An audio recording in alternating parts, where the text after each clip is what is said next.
After World War I, everyone hoped for lasting peace, right?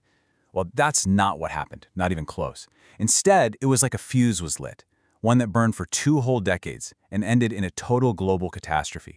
So today, we're going to dive into how that fragile peace just shattered and how it pulled the entire world down into the Great Depression. Just try to picture this for a second. The money you need to just buy a loaf of bread, you can't even fit it in your pockets anymore. You need a knapsack, maybe even a whole wagon just to carry around stacks of what's basically become worthless paper. That's a real quote from an artist, George Gruz, and it just throws you right into the absolute chaos of post-war Germany. This wasn't some abstract economic idea, you know? This was a daily, soul-crushing reality for millions of people. And this is what that reality looks like. This is the end result when an economy completely implodes. That hyperinflation in Germany, it was really just a terrifying preview of the despair that was about to go global. Soup kitchens, unemployed people, and long lines, this became a common sight everywhere, from Berlin all the way to New York. It's a powerful, stark reminder of the very human cost of what we're about to get into.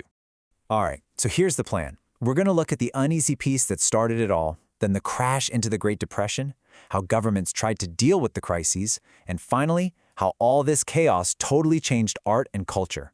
Let's get into it. Okay, first things first, that peace after World War I. The treaty that was supposed to fix everything? Yeah, it wasn't exactly a solid foundation for stability. Actually, it was the opposite. It was packed with rules that just bred resentment and caused massive economic problems, basically setting the stage perfectly for the disaster that came next. So the whole system was just incredibly fragile right from the get-go. First, you've got the Treaty of Versailles, which just slammed Germany with this massive bill for war reparations. We're talking 132 billion marks. Then, you have the League of Nations, the group that was supposed to prevent future wars, and it's basically toothless from the start because the US decides not to join. Add in France, who is absolutely demanding that Germany pay up for every single penny, and, well, you've got a perfect recipe for disaster. And then came the spark that lit the fire. In 1922, Germany just couldn't pay. So what does France do? They march their troops right into the Ruhr Valley, which was basically Germany's industrial heartland. The German government tells its workers, hey, just stop working, go on strike. It was a form of passive resistance. But here's the problem. How do you pay all those striking workers? Well, they only had one option. Start printing more money. And more, and more. They just didn't stop. It's almost impossible to wrap your head around how insane this got. Look at these numbers. Before the war, 4.2 German marks got you $1. Pretty standard. By the end of 1923, it took 4.2 trillion marks to equal $1. No, that's not a typo. Trillion with a T. The money was literally not worth the paper it was printed on. And this image says it all, doesn't it? The money became so worthless that people were using it as kindling to start fires. It was literally more useful to burn it for warmth than to try and buy anything with it. Imagine your entire life savings, your retirement, everything you worked your whole life for, just gone, vanished. But then, for just a little while in the mid-20s, it looked like things might be okay. You had the Dawes Plan in 1924, which rejiggered Germany's payments and, this is the key part, pumped a huge loan from the US into their economy.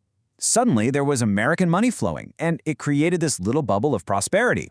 You had treaties being signed, nations promising not to go to war. It really seemed like things were turning around. But here's the thing. It was all an illusion.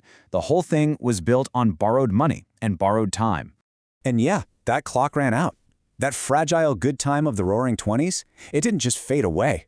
It ended with a bang. A crash so huge it didn't just rattle one country, it brought the entire world's economy to its knees. So, before we go on, let's be clear what we mean by depression. This isn't just a bad couple of months for the economy. A depression is a long, painful period of low economic activity and massive unemployment. And the one that started in 1929? Well, there's a reason we call it the Great Depression. So how did this all happen?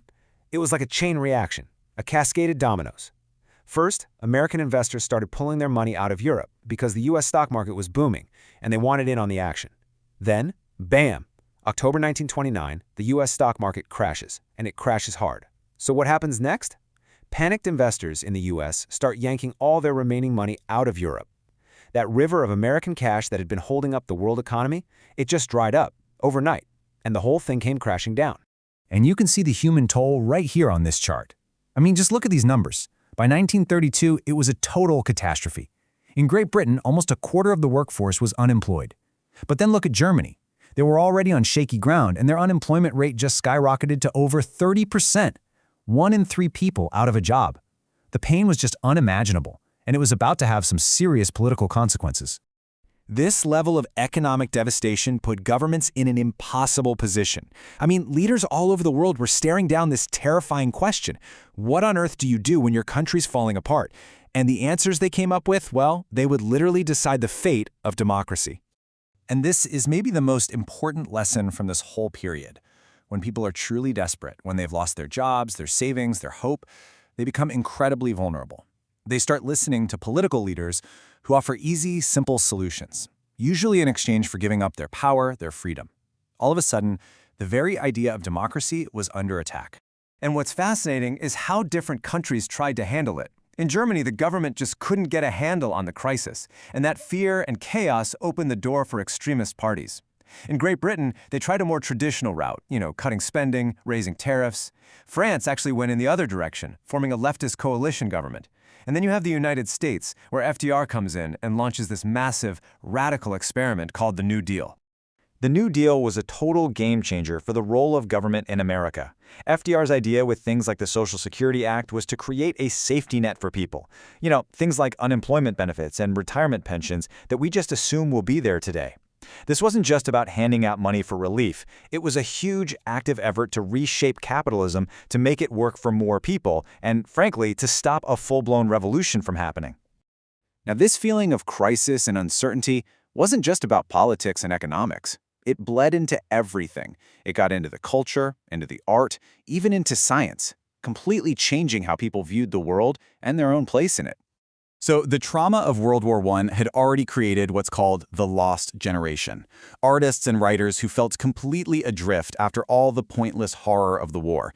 When the economic collapse hit, that feeling of disorientation just got way, way worse, and it sparked some really radical new art. You had Dadaism, which was basically a giant no to logic and reason. The Dada artists were like, look, if your rational world leads to this mess, we want no part of it. Their art was absurd, it was nonsense, because that felt more honest.